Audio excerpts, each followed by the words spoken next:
Hello ladies and gents, and welcome back to another fabulous week of our literature class. Hopefully you guys are staying warm and dry in all of this crazy snow we're getting.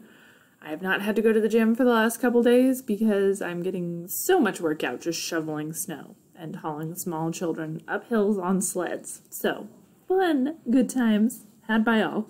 Hopefully you guys are staying warm and enjoying some good reading. We get to start off this week with O'Connor's Good Country People.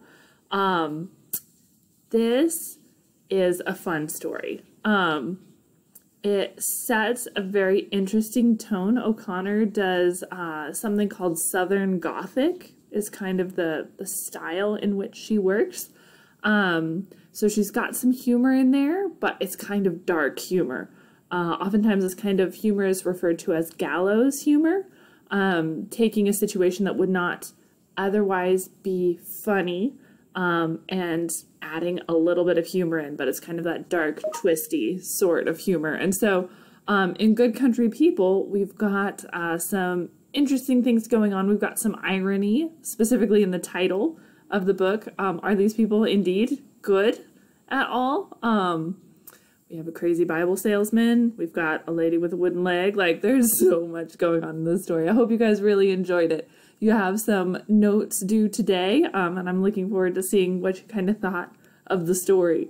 We are then going to move on this week. You'll see that we're reading a little bit more of excerpts and short stories in this postmodernism movement than we did in the modernist movement.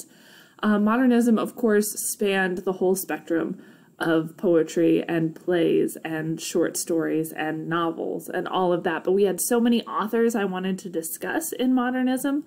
Most of our focus ended up in poetry. You'll see that shift a little bit as we go into this postmodernist period. You'll get more excerpts and less poetry. Don't worry, there will still be lots of poetry, but just a little less.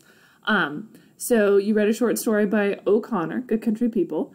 You are going to be reading an excerpt from The Invisible Man. Ralph Ellison wrote this very, very famous book in which he talks about this topic of otherness. And we talked a little bit about that specifically with Langston Hughes and Hurston, and even Amanda Gorman in her inaugural poetry. This idea of otherness, of being something different than the majority. And that distancing you from the majority. And so Ralph Ellison talks about those themes of otherness in his book, The Invisible Man. And we're going to talk about them in class here because they're important ideas. And that'll round out our week. It's a little bit of a lighter reading week than we've had in some past weeks. I wanted to give you a little bit less of a workload as we're coming off the midterm quizzes. I should have those graded by the end of this week. I just have to go in and grade all those short answer portions. And then, of course, the midterm short essays. So by the end of this week, you should expect to see those scores updated. And of course, always, if you have any questions, just let me know. I'll be here to help. Have a great week, guys, and stay warm.